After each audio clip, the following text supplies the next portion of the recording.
আসসালামু আলাইকুম। কিছু কন্ট্রাকশন নিয়ে আলোচনা করছি। কন্ট্রাকশন হলো কোনো শব্দের কোনো অক্ষর বাদ দিয়ে যদি অন্য কোনো ওয়ার্ডের সাথে সম্পৃক্ততা বোঝায়, এটি হলো কন্ট্রাকশন।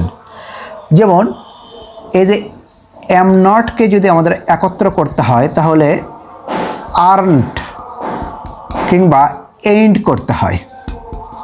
এই যে অ্যাপোস্ট্রফি সেখানে বসবে, কিন্তু এটা যদি আমরা একত্র বোঝাই। ক্যানট যদি দেখি তাহলে হবে হলো কান্ট।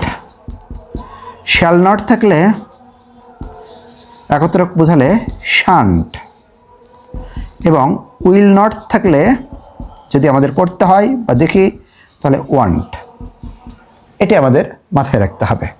তাহলে আর কি, এই অক্সিলারি কিন্তু আরও যতগুলো আছে, যেমন ইজ নট যদি থাকে তাহলে ইজেন্ট হবে, ডু নট থাকলে ডন্ট, ডিড নট থাকলে ডিডেন্ট। অন্যগুলোর ক্ষেত্রে কোনো সমস্যা নেই, আমাদের এই কটাতে সমস্যা। এখন আমরা আসি, যদি সাবজেক্টের সাথে থাকে, তাহলে সাবজেক্টের সাথে যেমন আই এম তাহলে আম, ওকে। আবার আই হ্যাড বা আই উড, এই উড হ্যাড যদি থাকে তাহলে আইড। আবার হি ইজ থাকুক, ওয়াজ থাকুক বা হ্যাজ থাকুক তাহলে হবে হলো হিজ।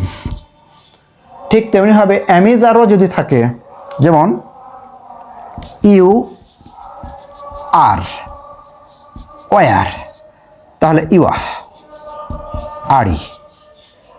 হ্যাভ থাকলে অ্যাব, ওকে।